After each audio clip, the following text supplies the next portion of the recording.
wrestlers are really cool in their own video games, but there are some wrestlers that are so awesome that they can't just stick to the ring. They have to go to other video games and beat the crap out of each other. That's where the awesomest fictional wrestling characters in gaming history come from, starting with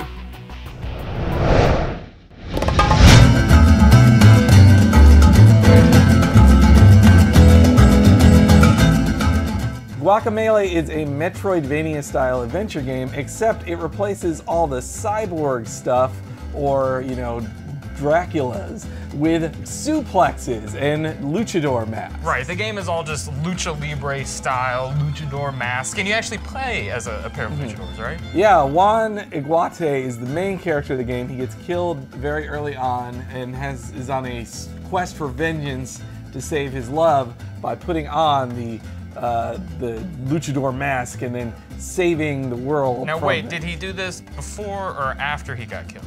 He dies, goes into the underworld, okay, grabs the mask, right. reborn makes complete sense. As a luchador. And once he's back, he starts using like suplex moves to just fling dudes across the room and just beat all these people. And he learns new moves and stuff too. Unlike in Metroid, where you'll just get like new bombs or missiles or whatever, he gets a new like mega uppercut or some like atomic drop, and that just breaks walls.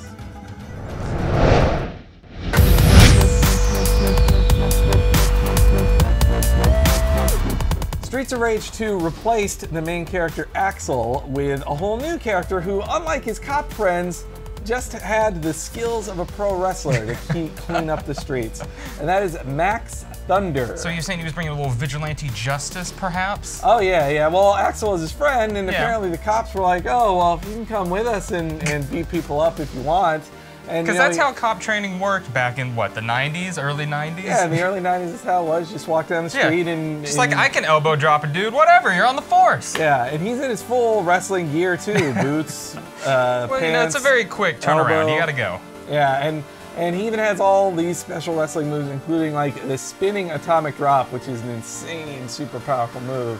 It's really cool just to see in action. But yeah, unfortunately, Max wasn't strong enough to come back because he made a cameo in Streets of Rage 3, but got replaced with an old cyborg and a kangaroo. Oh.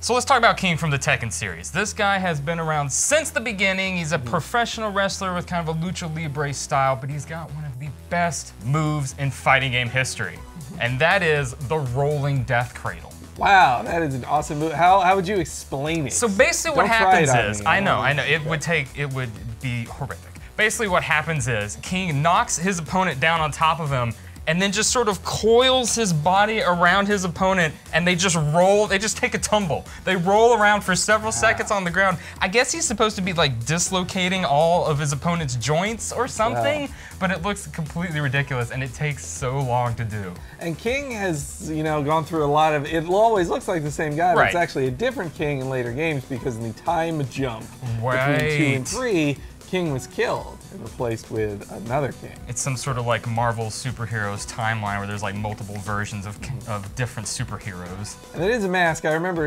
as kids, friends were just like, is he a Jaguar man? Like, no, it's a mask, guys. No, it's just calm down. It's just a mask.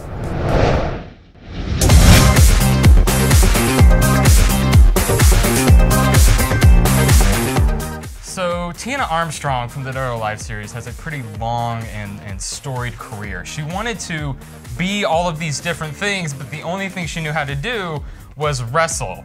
And somehow everything just worked out. Basically, every single game she wants to, say, be a singer, or an actress, or a model. Yeah. And so she just enters the next Dead or Alive tournament, and one thing leads to another, and bada boom! It all just works out.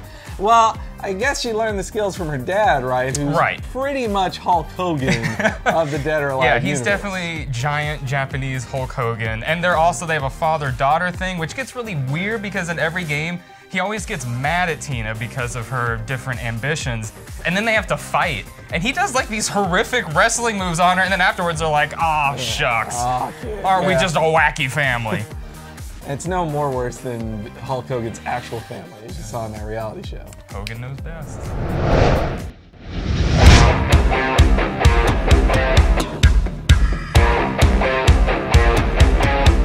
Killbane's crime syndicate of pro wrestling luchadors is no more silly than anything else in the world of Saints Row III, but he has a lot of gravitas to him that other characters don't. Right. Like, he has this big background of being a dirty pro wrestler that unmasked his mentor and then took over and turned it into this evil group, but he still also runs his own version of WrestleMania called Murder Brawl every year that he's been doing for 30 years now. He also has a fleet of lime green trucks, if I remember correctly, that all of his masked ruffians ride around in. Yeah, and of course they set up Murder Brawl the entire game, so it ends in Murder Brawl, which is just a giant pro wrestling match, except with chainsaws in it. And the real way to beat Killbane, like, anybody can kill him, but unmasking him is really where it's at. You can choose to not unmask him and get rewards, but that's only what a coward does.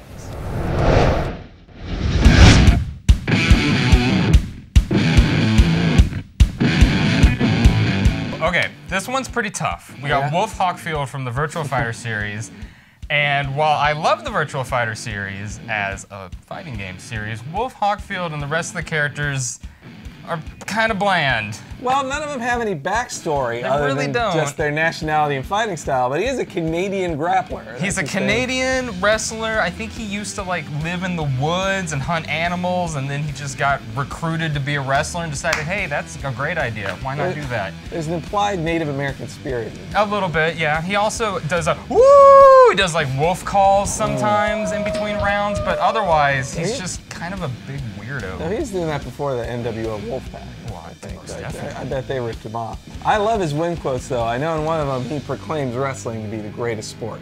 Yes. Which is true. Which, obviously. Wrestling is the ultimate sport.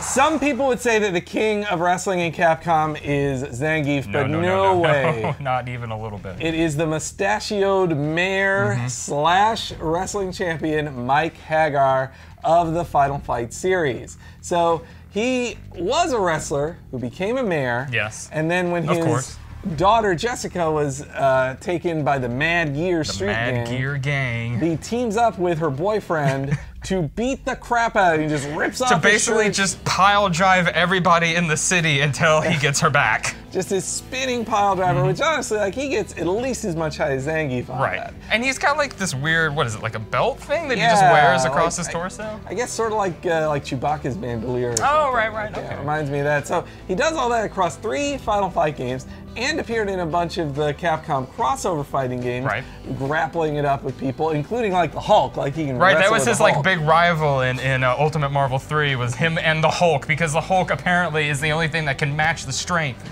of Mayor Mike Haggar. And then lastly, he was the star of Saturday Night Slam Masters, Capcom's original pro wrestling video game. Had all these characters designed by the Fist of the North Star guy. They all look awesome, and yet Mike Haggar is still the most memorable dude among them. He's the mayor of Earth. I mean, there is no better fictional grappler in gaming than Mike Haggar.